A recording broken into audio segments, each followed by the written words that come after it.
하나님 말씀 봅니다. 오늘 아침 하나님 말씀 빌립보서 4장 1절부터 7절 말씀입니다. 신약성경 322페이지 빌립보서 4장 1절부터 7절 말씀, 제가 봉독하고 마지막 절 합독합니다.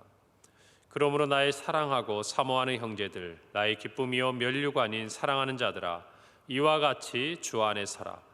내가 유오디아를 권하고 순두개를 권하노니 주 안에서 같은 마음을 품으라. 또 참으로 나와 멍에를 같이 한 내게 구하노니 복음에 나와 함께 힘쓰던 저 여인들을 돕고 또한 글레멘드와 그 외의 나의 동역자들을 도우라. 그 이름들이 생명책에 있느니라.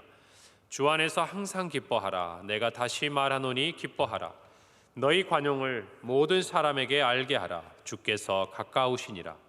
아무것도 염려하지 말고 다만 모든 일에 기도와 간구로 너희 구할 것을 감사함으로 하나님께 아뢰라. 함께 읽습니다. 그리하면 모든 지각에 뛰어난 하나님의 평강이 그리스도 예수 안에서 너희 마음과 생각을 지키시리라. 아멘. 우리가 빌립보서 말씀 이제 끝부분을 함께 이번 한 주간 묵상할 텐데요. 빌립보 교회 성도들에게는 염려되고 근심되는 일들이 많았습니다. 물론 그들의 신앙 생활함에 있어서 또 힘들고 어려운 환경도 있었지만 무엇보다도 그들에게 복음을 전해주었던 그들의 영적인 아버지라고 할 수 있는 바울이 감옥에 갇혀 있다는 소식은 그들로 하여금 큰 염려와 근심이 되었던 것이죠. 그리고 또 하나는 바울이 이야기했던 것처럼 정말 그들 안에 다시 율법으로 돌아가고자 하는 또 할례의 어떤 그런 부분들에 있어서 정말 교회의 공동체성을 위협하는 그런 이단 사상이 있었기 때문에 그 부분에 있어서 바울의 염려도 있었지만 또 그들 안에서도 그런 어떤 환경으로부터 자신들의 신앙을 지켜감에 있어 여러 가지 염려스러운 일들이 있었던 것이죠. 거기에 더해서 오늘 우리가 읽은 빌립보서 4장 초반부의 말씀은 그들 안에 다툼이 있었다라는 것입니다. 그리고 그 다툼의 중심에 있었던 두 여인의 이름을 바울은 성경에 기록하고 있습니다. 그녀들의 이름은 유오디아와 순두개라는 두 여인이었습니다.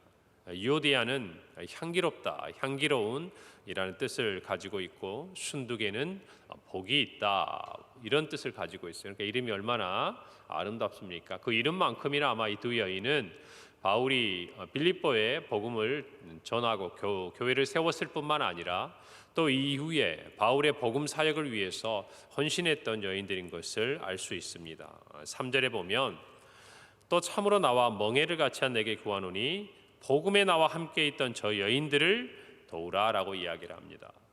그러니까 바울의 마음속에 이 여인들을 생각하면 나의 이 복음 전하는 사역에 힘이 되었던 여인들이라는 것이죠. 그런데 이 여인들이 다툰 겁니다. 여러분, 그런데 이 여인들은 이전에 이단의 사상에 빠졌다든지 이런 부분은 아니었던 것 같아요. 왜 그러냐면 조금 전에 읽었던 3절에 보니까 그 여인들을 포함한 바울의 동역자들이 그 이름이 생명책에 있다라고 바울이 기록하고 있기 때문입니다. 그러니까 이 두 여인의 다툼은 신앙적인 부분에 있어서 구원의 어떤 여부를 가름할 만한 가장 기본적인 신앙 고백의 문제가 아니라 아마 이 두 여인이 처음부터 바울을 도와서 교회를 세우고 복음 사역하는 일에 헌신했기 때문에 아마 그 과정에서 이 두 사람 사이에 갈등이 있었고 그로 말미암아 또 이 두 여인들을 따랐던 다른 여인들과 또 사람들로 인해서 교회 안에 분쟁이 있지 않았나, 우리는 그렇게 생각해 볼 수 있는 것입니다. 아마도 교회를 섬기면서 할 수 있는 여러 사역들이 있겠죠. 구제라든지 또 봉사라든지 섬김이라든지 또 어떤 면에서는 이것이 더 중요하다, 이것을 더 먼저 해야 된다라는 사역의 우선순위에 있어서 아마 교회 안에 이 두 여인을 중심으로 조금 생각이 달랐던 것 같습니다. 이럴 때 바울은 이 편지를 통해서 빌립보 교회 안에 그들이 하나 되는 일, 또 그들을 대적하는 정말 외부 환경으로부터 그 교회를 보호하기 위해서 무엇보다도 그들이 하나 되어야 할 것들에 대해서 이야기를 합니다. 그러면서 바울은 다음과 같은 몇 가지 목회적인 처방을 하고 있는 건데요. 첫 번째는 바울은 유오디아와 순두개를 인정해주고 세워줍니다. 여러분, 제가 경험하건대 사람이 처음부터 끝까지 악하거나 잘못되거나 또 사람의 관계도 처음부터 끝까지 다 좋지 않기 때문에 틀어지는 것이 아니에요. 좋았다가 처음에는 굉장히 정말 서로 간에 마음이 맞고 무엇인가를 같이 하다가 그 어떤 작은 일들이 계기가 되고 거기에 오해가 쌓이고 거기에 사람들의 말이 더해지고 이런 관계 속에서 그 감정의 골이 깊어지는 것을 봅니다. 분명히 지금 현 시점에서 보자면 유오디아와 순두계는 문제가 많은 여인이었어요. 왜 그러냐면 이 두 여인이 이전에 어떤 봉사를 했던지 지금은 이 바울의 근심이 되고 있고 바울이 이 두 여인을 위해서 이름을 거명하면서 편지를 써야 하는 상황까지 있기 때문이라는 것이죠. 여러분, 그러나 주님도 우리의 지금 모습만 보시지는 않아요. 주님께서 우리의 과거의 죄 가운데 있는 모습만 보셨다면 어쩌면 주님께서 우리를 구원하시고자 하는 이 일에 있어서 정말 앞으로 우리가 어떻게 하나님의 자녀로 변화될 것인지 기대하시기 어려웠을 겁니다. 그러나 주님은 죄인 되었던 우리도 사랑하시고 그러나 그 우리 안에서 장차 예수 그리스도를 믿음으로 말미암아 예수님과 같이 될 소망을 가지고 있는 당신의 제자요 하나님의 자녀로서의 모습을 동시에 보시는 겁니다. 우리 신앙도 마찬가지예요. 어떤 때는 하나님 안에서 충성하고 믿음 안에서 열심을 내고 잘할 때가 있습니다. 어제 말씀드린 대로 왕년회라고 할까요? 그러나 어떤 경우에는 우리가 또 시험에 들 수도 있고요. 신앙적인 슬럼프를 가져올 수도 있는 것입니다. 그런데 우리가 가지고 있는 가장 큰 실수는 뭐냐면 그 사람이 가지고 있는 현재 모습으로 아예 그를 판단하는 것이에요. 그래서 우리는 누군가를 비판하거나 그 사람을 판단할 때 굉장히 조심해야 합니다. 제가 신학교에 다닐 때 신학생들의 마음이 뜨겁습니다. 굉장히 막 열정이 타오르죠. 그러다 보니까 사회라든지 또는 기독교계 내에서 좀 문제가 되고 이슈가 돼서 좀 신앙적인 부분에 있어서 말썽을 야기하는 어떤 그런 일들의 중심에 있는 목사님이든 교회든 이런 부분들을 볼 때 굉장히 마음에 이제 의로움이 차오릅니다. 여러분들, 저는 그런 생각을 해요. 그때 대부분 그분들이 연세가 많은 분들입니다. 그리고 저는 젊은 이제 신학생이죠. 막 목회를 배워가는. 물론 우리에게는 그런 의로움이 있어야 됩니다. 그런데 한편으로 보면 이런 생각을 해봐요. 그분의 제 나이와 지금의 저를 비교하면 우리는 어땠을까? 그런 생각을 해봐요. 신학생 때 그분의 헌신, 그분의 열정, 그분의 하나님에 대한 정말 그 온전하게 드렸던 자신의 삶과 지금 제 자신의 모습을 비교한다면 지금처럼 우리가 그렇게 이야기할 수 있을까? 그래서 늘 조심했어요. 그래서 여러분, 한국 교회에 대해서 여러분 이야기할 때도 조심하셔야 됩니다. 어떤 목사님에 대해서 이야기할 때도 여러분이 지금 알고 생각하는 것이 전부가 아니라는 것을 아셔야 돼요. 한 개인에 대해서도 마찬가지입니다. 우리는 그것이 옳다 그르다 얘기하는 것이 아니라 주의해야 돼요. 타산지석이라는 말이 있지 않습니까? 잘못된 것을 통해서도 우리는 배울 게 있는 것이고 우리 자신을 삼가하고 돌아보는 것이 우리에게 유익하다라는 것이에요. 오늘 바울은 이 두 여인을 바라보면서 먼저는 이 두 여인의 지난 시간의 헌신을 기억해 줍니다. 인정해 줍니다. 여러분, 사람은 참 묘해요. 지금 잘못하는 거 지적받으면 마음이 상해요. 근데 대부분은요, 자신들도 자기들이 잘못한다는 걸 느낍니다. 모르지 않아요. 그럴 때 누군가가 이런 거 있죠. 너 원래 이러지 않았어. 너의 과거에 정말 하나님께 드렸던 그 아름다운 헌신을 우리도 기억하고 하나님도 잊지 않으실 거야. 어쩌면 따뜻한 이런 한마디가 그녀들의 마음을 녹이고 정말 다투었던, 분쟁했던 그런 마음들을 하나로 묶어줄 수 있는 작은 출발이 되는 것이. 왜 그런 줄 아세요? 항상 문제는 작은 데서 시작하는 것처럼 그 문제를 풀어가는 것도 작은 말 한마디, 보이지 않는 데서 드리는 기도에서 시작되기 때문에 그래요. 바울은 먼저 이 두 여인을 기억해 줍니다. 그 여인의 헌신을 인정해 줍니다. 그리고 나서 이야기합니다. 같은 마음을 품으라는 것이. 여러분, 저와 여러분에게도 그게 필요합니다. 서로를 인정해 줘야 합니다. 세워줘야 합니다. 여러분, 우리 안에, 우리 중에 뭔가 분쟁을 야기하고 힘들게 하는 분들이 있을 수 있습니다. 여러분, 그러나 알고 보면 핑계 없는 무덤이 없고요. 제가 사역을 하면 느끼는 거는 조금 거칠고 힘든 분들도 그분이 그렇게 반응하는 그 어떤 이유가 있습니다. 물론 그렇다 해서 그걸 다 용납할 수는 없어요. 그게 옳다고 좋다고 이야기하는 건 아닙니다. 그러나 듣다 보면, 알고 보면 그럴 수 있다는 생각이 드는 거예요. 여기서부터 시작하게 되는 거예요. 여러분, 우리 교회 안에 그와 같은 마음들이 있기를 바랍니다. 서로를 인정해 주세요. 지금의 모습으로, 지금의 그의 연약한 모습으로 판단하고 평가하기 전에 그가 주님께 드렸던, 우리 안에 이렇게 가족이 되고 지체가 될 수 있도록 그가 주님 앞에 헌신했던 부분들을 기억하여 주시면 좋을 것 같습니다. 가족 안에서도 마찬가지입니다. 서운한 것만 생각하면 안 돼요. 부모님에게도 형제들에게도 여러분, 서운한 것만 생각하면 끝이 없습니다. 그런데 가만히 돌이켜보면요, 그분들에게 우리가 받은 게 훨씬 많아요. 단지 그 몇 작은 순간들에서 오해가 쌓이고 그것들이 골이 깊어지면서 어려워지는 것인데, 이번 명절을 지나면서도 여러분 꼭 한번 가족들을 만나면 그런 이야기 해보십시오. 참 고마웠다고, 감사하다고, 내가 다 표현하지 못했다고. 여러분, 그럴 때 정말 진정한 평화가, 화평이 우리 안에 이 말이라고 저는 확신합니다. 여러분, 많은 돈 드는 거 아니잖아요. 선물 바리바리 싸들고 가서 싸우고 오는 것보다 여러분 그냥 가볍게 가서 어쩌면 그런 따뜻한 말 몇 마디에 서로 웃고 돌아올 수 있으면 그것이 더 좋은 거 아니겠습니까? 여러분이 이번에 명절을 지나가면서 가정 안에 서로를 인정해주고 세워주는 그런 시간들이 있었으면 좋겠습니다. 그래요.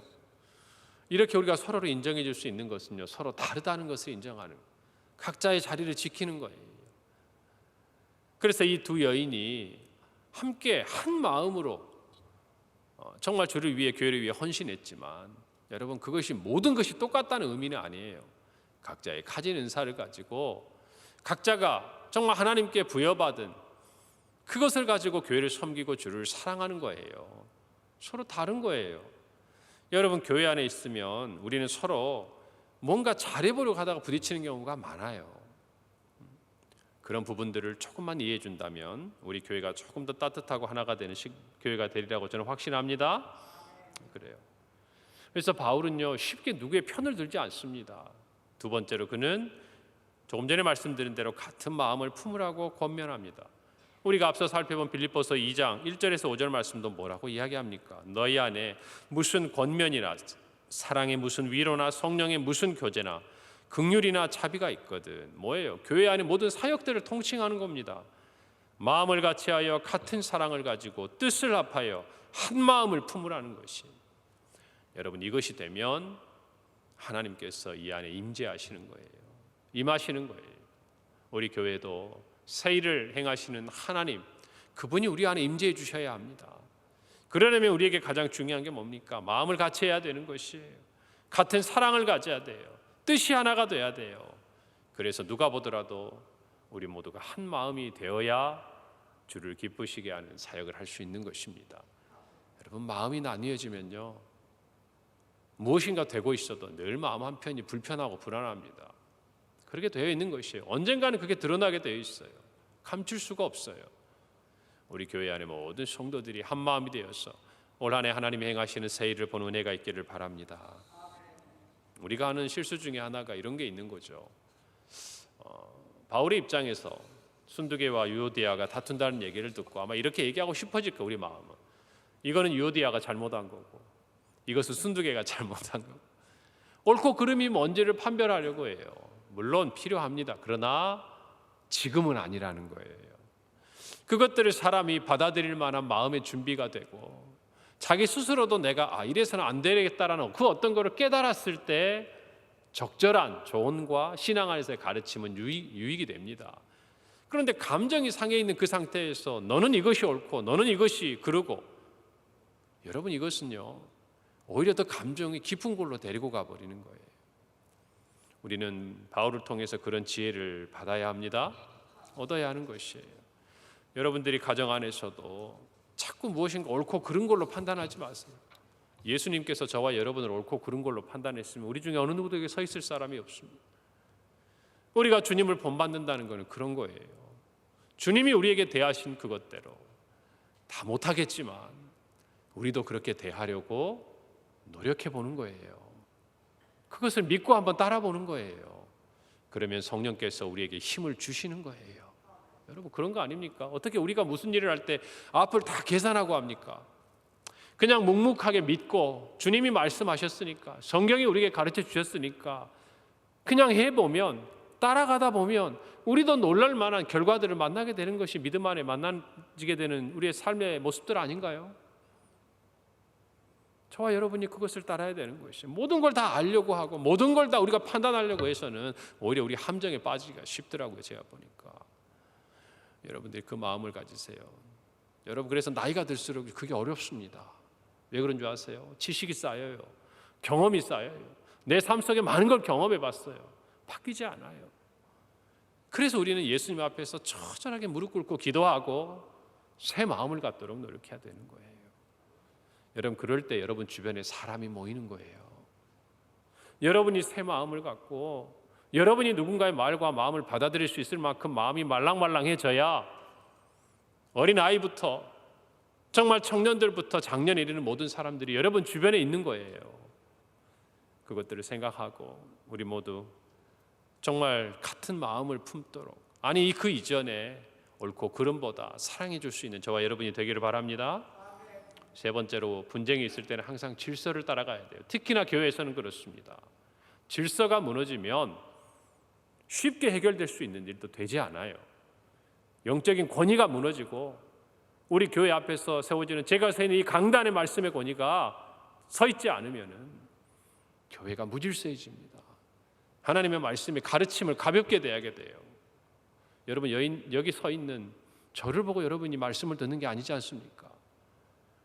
제가 전하는 하나님의 말씀을 듣는 거잖아요. 저뿐만 아니라 부교육자들도 마찬가지죠. 여러분, 바울은요, 자기가 할 수 있었습니다. 어쩌면 자기가 그걸 더 잘할 수 있었을지 몰라요. 그러나 그는 3절 말씀에서 참으로 나와 멍에를 같이 한 자에게 권면합니다. 이 여인들을 도우라는 거예요. 자기와 함께한 동역자를 도우라는 거예요. 누구보다도 빌립보 교회를 사랑했지만 그는 절제할 줄 알았어요. 지금은 자기가 이 문제에 개입하는 것이 아니라 그곳에 있는, 여기 서 있는 멍에를 같이 한 누군지는 알 수 없는 이 교회 지도자에게 그가 하라고 이야기하는 것입니다. 왜요? 그게 질서이기 때문에 그래요. 여러분, 이 질서를 이해하지 못하면요, 거치는 자가 됩니다. 거치는 자가 돼요. 바울이 앞서서 해버리면 일은 풀릴지 모르지만 앞으로 이 교회를 섬겨야 될 멍에를 같이 한 자는 권위를 잃어버리게 되는 거예요. 여러분, 교회 안에도 마찬가지입니다. 우리 모두가 각자가 주님 주신 직분이 있고 또 주님께서 우리에게 주신 사명이 있는 겁니다. 사명은 우리 모두가 누가 됐든지 한 마음으로 함께 달려가는 거지만 그 직분 안에서 순종하는 것이 주님 앞에 순종하는 것이에요. 그런 마음으로 우리 교회가 든든하게 서가기를 바랍니다. 바울은 고린도 교회 편지하면서 하나님은 무질서의 하나님이 아니시요 오직 화평의 하나님이라 그랬습니다. 질서가 세워지는 곳에 화평이 있는 거예요. 여러분, 제가 보니까 그렇더라고요. 회의를 할 때 막 싸울 때가 있어요, 사람들이. 물론 그 사람들의 문제일 수도 있고 안건이 그럴 수도 있습니다. 그런데 대부분 어떤 문제냐면 사회자가 회의 진행을 잘못하면 싸워요, 사람들이. 안 싸울 일로 싸웁니다. 그러나 사회자가 진행을 잘하면요, 싸우고 다툴 일도 쉽게 지나가요. 무슨 말이냐면 교회 안에 질서가 서 있으면 싸울 일도 안 싸웁니다. 그리고 문제가 생겨도 화목하고 화평하게 안정이 되는 거예요. 여러분이 이 일을 아시고 여러분이 섬기는 모든 자리에서도 여러분, 분쟁은 어디나 있기 마련입니다. 질서를 따라 행하는 우리 교인들이 되기를 바랍니다. 그리고 네 번째로, 주 안에서 4절에 항상 기뻐하라고 이야기합니다. 여러분, 기쁨이 있습니까? 예수 안에 있는 기쁨이 가득한 자는요, 화목하고 화평합니다. 다른 사람에게 그런 영향력을 주는 것이에요. 뭔가 내 삶에 있어서 불편하고 힘들고 사람들과 뭔가 부딪히는 부분이 있다면 아마 여러분 마음속에 주님 안에서 누리는 그 기쁨을 잃어버렸기 때문일 거예요. 기쁨이 있는 자에게는요, 시비 안 겁니다. 기쁨이 있는 자에게는 사람들이 궁금해해요. 뭐가 저렇게 좋을까? 여러분의 마음속에 오늘 이 말씀을 가지고 바울 보십시오. 그가 감옥에서 기뻐한다고 이야기하는 이 편지를 받은 이 두 여인과 빌립보 교회에 있던 성도들이 부끄럽지 않았을까? 바울도 저 환경에서 기쁨을 가지고 있는데 도대체 우리는 지금 뭐 하는 것인가? 여러분, 이런 영향력을 끼치는 사람들이 돼야 돼요. 우리의 교회에서, 가정에서 여러분을 보고 정말 주변에 있는 사람들이 잃어버렸던 기쁨을 회복할 수 있는 그런 그들의 기쁨을 찾아주는 오늘 하루 평강교회 저와 모든 성도들이 되기를 바랍니다. 기쁨이 있으면 다른 사람을 관용하고 용납할 수 있는 거예요. 이 명절을 지나면서 오늘 바울의 이 마음을 깨달아서 우리의 모든 삶과 우리의 교회 사역의 자리에서 이와 같이 하나가 되는 아름다운 모습이 우리 모두에게 있기를 바랍니다. 특별히 이번 명절에 우리 가정마다 그런 이야기들과 그런 선한 영향력을 끼침으로 아름다운 소식들이 들리기를 간절히 바랍니다. 기도하겠습니다. 하나님 은혜를 감사합니다. 바울의 이 마음을 우리가 배우고 무엇보다도 정말 우리에게 주신 그 주님의 마음을 따라서 하나님 아버지 서로를 세우고 인정하며 정말 분쟁과 다툼이 아니라 같은 마음을 갖고 질서를 따라 기뻐하며 모든 사람을 용납할 때 우리 안에 함께 하시는 하나님의 놀라운 은혜를 경험하게 하시고 우리 안에 기쁨을 회복함으로 다른 사람들의 잃어버린 기쁨을 찾아주는 우리 하루요, 우리 교회요, 우리 성도들이 되게 하여 주옵소서. 예수님의 이름으로 기도합니다.